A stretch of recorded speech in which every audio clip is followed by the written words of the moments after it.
ನಮಸ್ಕಾರ. 8ನೆಯ ತರಗತಿ ಸಿರಿಗನ್ನಡ ಪಠ್ಯಪುಸ್ತಕದ ಪಾಠದ ಪ್ರಶ್ನೋತ್ತರಗಳು.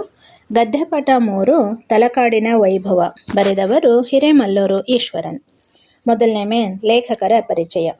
ಹಿರೇಮಲ್ಲೂರು ಈಶ್ವರನ್ ಅವರು 1922ರಲ್ಲಿ ಹಾವೇರಿ ಜಿಲ್ಲೆಯ ಶಿಗ್ಗಾವಿ ತಾಲೂಕಿನ ಹಿರೇಮಲ್ಲೂರಿನಲ್ಲಿ ಜನಿಸಿದರು.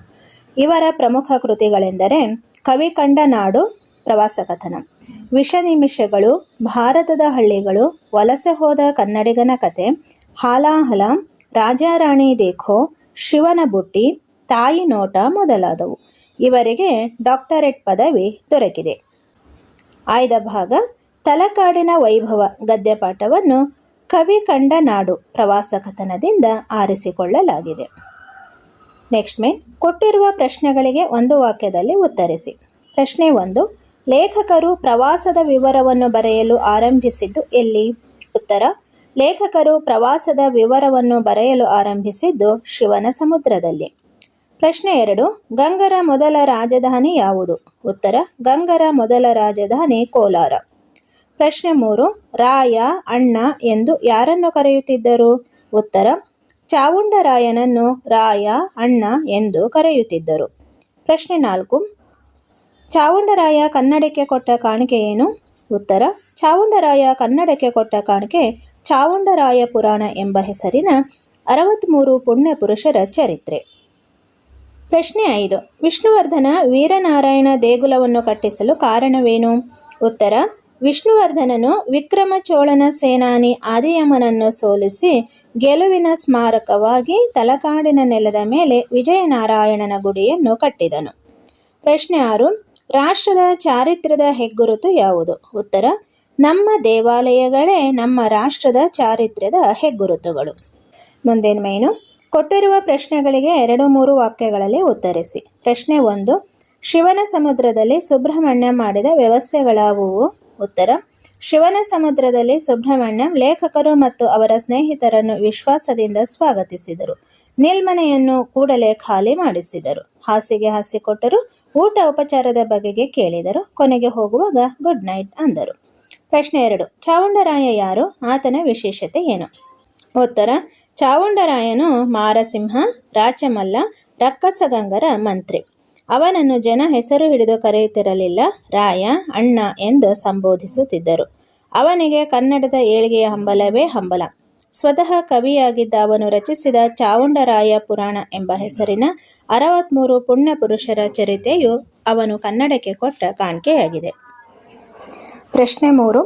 ಚೋಳರ ಸಾಧನೆ ಏನು? ಉತ್ತರ: ಚೋಳರು ಗುಡಿಗೋಪುರಗಳನ್ನು ಕಟ್ಟಿಸಿದರು.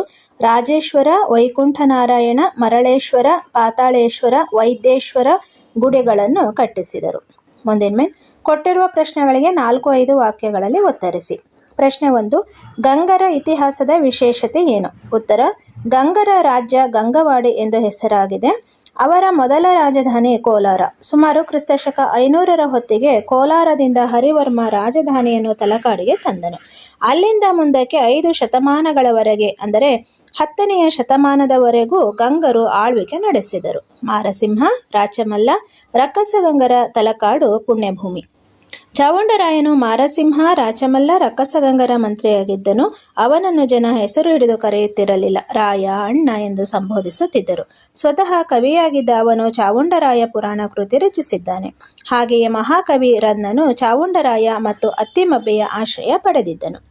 ಪ್ರಶ್ನೆ 2. ವೈದ್ಯೇಶ್ವರ ದೇವಾಲಯದ ನಿರ್ಮಾಣದ ಕಾಲ ನಿರ್ಣಯಕ್ಕೆ ಸಹಕಾರಿಯಾಗುವ ಅಂಶಗಳಾವುವು? ವಿವರಿಸಿ. ಉತ್ತರ: ವೈದ್ಯೇಶ್ವರ ದೇವಾಲಯದ ರಚನೆಯ ಕಾಲ ನಿಶ್ಚಿತವಾಗಿ ತಿಳಿದು ಬಾರದಿದ್ದರೂ ಈಗ ಸಿಕ್ಕಿರುವ ಆಧಾರಗಳ ಅನ್ವಯ ಇದರ ಕಾಲವನ್ನು 13ನೆಯ ಶತಮಾನದ ಪೂರ್ವಕ್ಕೆ ನಿರ್ಧರಿಸಲಾಗಿದೆ. ದೇವಾಲಯದ ಹೊರವಲಯದಲ್ಲಿ ಇರುವ ಕಲಶಗಳು, ಗರ್ಭಗುಡಿಯ ಗೋಪುರವು, ಶಿಲ್ಪದ ನಿರ್ಮಾಣದಲ್ಲಿ ತೋರಿರುವ ಕೆಲವು ವಿಶಿಷ್ಟ ರೂಪಗಳು, ಕಟ್ಟಡಕ್ಕೆ ಉಪಯೋಗಿಸಿರುವ ಸಾಮಗ್ರಿಯು ಈ ಕಾಲವನ್ನು ನಿರ್ಣಯಿಸುವವು. ಪ್ರಶ್ನೆ 3. ಲೇಖಕರು ಯುರೇಕಾ ಎಂದು ಕೂಗಿದ ಸಂದರ್ಭವನ್ನು ನಿಮ್ಮ ಮಾತುಗಳಲ್ಲಿ ಬರೆಯಿರಿ. ಉತ್ತರ: ಲೇಖಕರು ವಾಹನ ಚಾಲಕನೊಡನೆ ಅರ್ಕೇಶ್ವರ ದೇವಾಲಯವನ್ನು ಹುಡುಕುತ್ತಾ ಹೊರಟರು. ಆಗ ರಾತ್ರಿ 1 ಗಂಟೆ. ಎಡಬಲಕ್ಕೆ ಭತ್ತದ ಗದ್ದೆಗಳು, ನರಿಗಳು ಕೂಗುತ್ತಲಿದ್ದವು. ಸ್ವಲ್ಪ ದೂರ ಹೋಗುವಷ್ಟರಲ್ಲಿ ಗಿಡ ಮರಗಳ ಪೊದೆಯಿಂದ ಏನೋ ಬೆಳ್ಳಗೆ ಮಸುಕಾಗಿ ಕಂಡಿತು. ಅವರ ಎದೆ ಜೋರಿನಿಂದ ಹಾರತೊಡಗಿತು. ಹತ್ತಿರ ಸಮೀಪಿಸಿದರು. ಅವರು ದೇವಾಲಯವನ್ನು ಕಂಡುಹಿಡಿದ ಸಂತೋಷದಲ್ಲಿ ಆವೇಶದಿಂದ ಯುರೇಕಾ ಯುರೇಕಾ ಎಂದು ಅವರ ಸ್ನೇಹಿತರಿಗೆ ಕೇಳುವಂತೆ ಕಿರುಚುತ್ತಾ, ಬರ್ರೋ, ಗುಡಿ ಸಿಕ್ಕಿತು, ಬರ್ರೋ, ದೇವಾಲಯ ದೊರೆಯಿತು ಎಂದು ಕೂಗಿದರು. ಅವರೆಲ್ಲ ಬಂದು ಇವರೊಡನೆ ಅರ್ಕೇಶ್ವರ ದೇವರ ಗುಡಿಯನ್ನು ನೋಡಿದರು. ಪ್ರಶ್ನೆ 4. ಸಳನ ವಂಶಕ್ಕೆ ಹೊಯ್ಸಳ ಹೆಸರು ಬರಲು ಕಾರಣವೇನು? ಉತ್ತರ: ಹೊಯ್ಸಳ ವಂಶದ ಮೂಲ ಪುರುಷನ ಹೆಸರು ಸಳ. ಮೂಡಿಗೆರೆ ತಾಲೂಕಿನಲ್ಲಿರುವ ಸೊಸೆಯೂರು ಇವನ ಜನ್ಮಸ್ಥಳ. ಆಗಿನ ಸೊಸೆಯೂರಿಗೆ ಈಗ ಅಂಗಡಿ ಎಂದು ಕರೆಯುತ್ತಾರೆ. ಒಂದು ದಿನ ವಾಸಂತಿಕಾ ದೇವಾಲಯದ ಪೂಜೆಗೆಂದು ಹೋದ ಸಳನು ಸುದತ್ತ ಗುರುವಿನ ಬಳಿ ಉಪದೇಶ ಕೇಳುತ್ತಾ ಕುಳಿತಿದ್ದಾಗ ಹುಲಿಯೊಂದು ಅವನೆಡೆಗೆ ಜಿಗಿದು ಬಂದಿತು. ಆಗ ಸುದತ್ತ ಮುನಿ ತನ್ನ ಕೈಯೊಳಗಿನ ಬೆತ್ತವನ್ನು ಸಳನೆಡೆಗೆ ಚಾಚಿ ಹೊಯ್ ಸಳ ಎಂದು ಆದೇಶವಿತ್ತನೆಂದು ಸಳ ಕೂಡಲೇ ಹುಲಿಯನ್ನು ಎದುರಿಸಿ ಅದರ ಗಂಟಲಲ್ಲಿ ಖಡ್ಗವನ್ನು ತುರುಕಿ ಹುಲಿಯನ್ನು ಹೊಯ್ದನೆಂದು ದಂತಕಥೆ ಇದೆ. ಅದರಂತೆ ಅಂದಿನಿಂದ ಸಳನ ಮನೆತನಕ್ಕೆ ಹೊಯ್ಸಳ ಎಂಬ ಹೆಸರು ಬಂದಿತು. ಮುಂದಿನ ಸಂದರ್ಭ ಸಹಿತ ಸ್ವಾರಸ್ಯವನ್ನು ವಿವರಿಸಿ. ಪ್ರಶ್ನೆ 1. ಸುತ್ತಣ ಲೋಕವೆಲ್ಲ ಮಲಗಿಕೊಂಡಿದೆ. ಆಯ್ಕೆ: ಈ ವಾಕ್ಯವನ್ನು ಹಿರೇಮಲ್ಲೂರು ಈಶ್ವರನ್ ಅವರ ಕವಿಕಂಡ ನಾಡು ಕೃತಿಯಿಂದ ತೆಗೆದುಕೊಳ್ಳಲಾದ ತಲಕಾಡಿನ ವೈಭವ ಎಂಬ ಗದ್ಯದಿಂದ ಆರಿಸಿಕೊಳ್ಳಲಾಗಿದೆ. ಸಂದರ್ಭ: ಲೇಖಕರು ಶಿವನ ಸಮುದ್ರದ ನಿಲ್ಮನೆಯಲ್ಲಿ ತಂಗಿದ್ದಾಗ ಅಂದಿನ ಪ್ರವಾಸದ ವಿವರವನ್ನು ಬರೆಯಲು ಪ್ರಾರಂಭಿಸುವ ಸಂದರ್ಭದಲ್ಲಿ ಈ ಮಾತನ್ನು ಹೇಳಿದ್ದಾರೆ. ಆಗ ಮಧ್ಯರಾತ್ರಿ 12:15 ಆಗ ಎಲ್ಲರೂ ಮಲಗಿ ನಿದ್ರಿಸುತ್ತಿದ್ದ ಸಮಯ. ಅಂತಹ ಸಂದರ್ಭದಲ್ಲಿ ಲೇಖಕರು ಮಾತ್ರ ಬರೆಯುವುದರಲ್ಲಿ ತೊಡಗಿದ್ದರು. ಸ್ವಾರಸ್ಯ: ಇಲ್ಲಿ ಲೇಖಕರು ಸಾಹಿತ್ಯ ಬರೆಯುವುದರಲ್ಲಿ ಹೊಂದಿದ್ದ ಆಸಕ್ತಿ ಮತ್ತು ಶ್ರಮ ಸ್ವಾರಸ್ಯಪೂರ್ಣವಾಗಿ ಮೂಡಿಬಂದಿದೆ. ಪ್ರಶ್ನೆ 2. ಅದು ಕಲಾಶ್ರೀ ವಿಹರಿಸುವ ನಂದನವನ. ಆಯ್ಕೆ: ಈ ವಾಕ್ಯವನ್ನು ಹಿರೇಮಲ್ಲೂರು ಈಶ್ವರನ್ ಅವರ ಕವಿಕಂಡ ನಾಡು ಕೃತಿಯಿಂದ ತೆಗೆದುಕೊಳ್ಳಲಾದ ತಲಕಾಡಿನ ವೈಭವ ಎಂಬ ಗದ್ಯದಿಂದ ಆರಿಸಲಾಗಿದೆ. ಸಂದರ್ಭ: ಲೇಖಕರು ಗಂಗರ ಇತಿಹಾಸದ ಬಗ್ಗೆ ವಿವರಿಸುವ ಸಂದರ್ಭದಲ್ಲಿ ಈ ಮಾತನ್ನು ಹೇಳಿದ್ದಾರೆ. ರನ್ನನು ತಲಕಾಡಿನ ಮಣ್ಣನ್ನು ನಂಬಿ ಮುದುವಳಲಿನಿಂದ ಓಡಿ ಬಂದನು. ಆತನಿಗೆ ಇಲ್ಲಿ ರಾಯ ಮತ್ತು ಅತ್ತಿಮಬ್ಬೆಯ ಆಶ್ರಯ, ಅಜಿತಸೇನ ಗುರುಗಳ ಶಿಷ್ಯವೃಂದವಿತ್ತು. ತಲಕಾಡು ಅದು ಕಲಾಶ್ರೀ ವಿಹರಿಸುವ ನಂದನವಾಗಿತ್ತು ಎಂದು ಅಭಿಪ್ರಾಯಪಟ್ಟಿದ್ದಾರೆ. ಸ್ವಾರಸ್ಯ: ತಲಕಾಡು ಕಲೆ, ಸಾಹಿತ್ಯ, ವಾಸ್ತುಶಿಲ್ಪಕ್ಕೆ ಹೆಸರುವಾಸಿಯಾಗಿದ್ದು ಕಲಾಲಕ್ಷ್ಮಿ ವಿಹಾರ ಮಾಡುತ್ತಾಳೆ ಎಂಬುದು ಸ್ವಾರಸ್ಯವಾಗಿದೆ. ಪ್ರಶ್ನೆ 3. ಮೋಟರು ಓಡಲೊಲ್ಲರು, ಸಾರಥಿ ನಿಲ್ಲಿಸಲಾರನು. ಆಯ್ಕೆ: ಈ ವಾಕ್ಯವನ್ನು ಹಿರೇಮಲ್ಲೂರು ಈಶ್ವರನ್ ಅವರ ಕವಿಕಂಡ ನಾಡು ಕೃತಿಯಿಂದ ತೆಗೆದುಕೊಳ್ಳಲಾದ ತಲಕಾಡಿನ ವೈಭವ ಎಂಬ ಗದ್ಯದಿಂದ ಆರಿಸಿಕೊಳ್ಳಲಾಗಿದೆ. ಸಂದರ್ಭ: ಲೇಖಕರು ಅರ್ಕೇಶ್ವರನ ದರ್ಶನವೊಂದು ಮುಗಿದರೆ ತಲಕಾಡಿನ ಪಂಚಲಿಂಗಗಳ ದರ್ಶನ ಪೂರ್ತಿಯಾಗುವುದೆಂದು ಕೊರಕಲು ದಾರಿಯಲ್ಲಿ ಹೋಗುತ್ತಿದ್ದಾಗ ಮೋಟಾರು ಓಡಲೊಲ್ಲದು, ಸಾರಥಿ ನಿಲ್ಲಿಸಲಾರ ಎಂದು ಈ ಸಂದರ್ಭದಲ್ಲಿ ಹೇಳಿದ್ದಾರೆ. ಅರ್ಕೇಶ್ವರ ದೇವಾಲಯ ಕಾಣದೆ ಹೋದರೆ ಮನಸ್ಸಿನಲ್ಲಿ ಕೊನೆಯವರೆಗೂ ಅತೃಪ್ತಿ ಉಳಿಯುತ್ತದೆ ಎಂದು ಲೇಖಕರ ಅಭಿಪ್ರಾಯವಾಗಿತ್ತು. ಸ್ವಾರಸ್ಯ: ಏನೇ ಆದರೂ ಸಂಕಲ್ಪದಂತೆ ಪ್ರವಾಸ ಪೂರ್ಣಗೊಳಿಸಬೇಕೆಂಬ ಲೇಖಕರ ಹಂಬಲ ಇಲ್ಲಿನ ಸ್ವಾರಸ್ಯವಾಗಿದೆ. ಪ್ರಶ್ನೆ 4. ಬರ್ರೋ, ಗುಡಿ ಸಿಕ್ಕಿತು, ಬರ್ರೋ, ದೇವಾಲಯ ದೊರಕಿತು. ಆಯ್ಕೆ: ಈ ವಾಕ್ಯವನ್ನು ಹಿರೇಮಲ್ಲೂರು ಈಶ್ವರನ್ ಅವರ ಕವಿಕಂಡ ನಾಡು ಕೃತಿಯಿಂದ ತೆಗೆದುಕೊಳ್ಳಲಾದ ತಲಕಾಡಿನ ವೈಭವ ಎಂಬ ಗದ್ಯದಿಂದ ಆರಿಸಿಕೊಳ್ಳಲಾಗಿದೆ. ಸಂದರ್ಭ: ಅರ್ಕೇಶ್ವರ ದೇವಾಲಯ ಕಾಣದೆ ಹೋದರೆ ಮನಸ್ಸಿನಲ್ಲಿ ಕೊನೆಯವರೆಗೂ ಅತೃಪ್ತಿ ಉಳಿಯುತ್ತದೆ ಎಂಬ ಕೊರಗಿನಲ್ಲಿ ಲೇಖಕರು ಹುಡುಕುತ್ತಾ ಹೋದಂತೆ ಅವರಿಗೆ ಗುಡಿ ಸಿಕ್ಕೇ ಬಿಟ್ಟಿತು. ಆಗ ಅವರು ತಮ್ಮ ಸ್ನೇಹಿತರನ್ನು ಕೂಗಿ ಕರೆಯುವ ಸಂದರ್ಭದಲ್ಲಿ ಹೀಗೆ ಹೇಳಿದರು.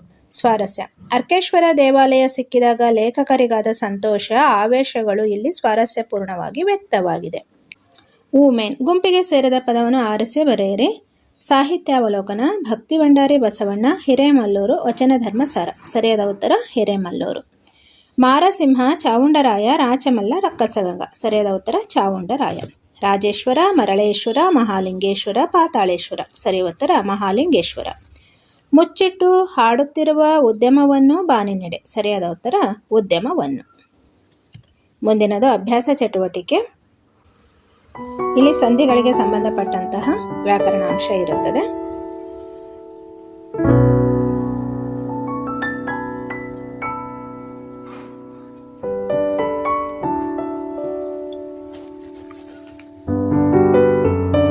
ಈ ಮಾಹಿತಿ ನಿಮಗೆ ಇಷ್ಟವಾಗಿದ್ದಲ್ಲಿ ಸಬ್ಸ್ಕ್ರೈಬ್ ಮಾಡಿ. ಧನ್ಯವಾದ.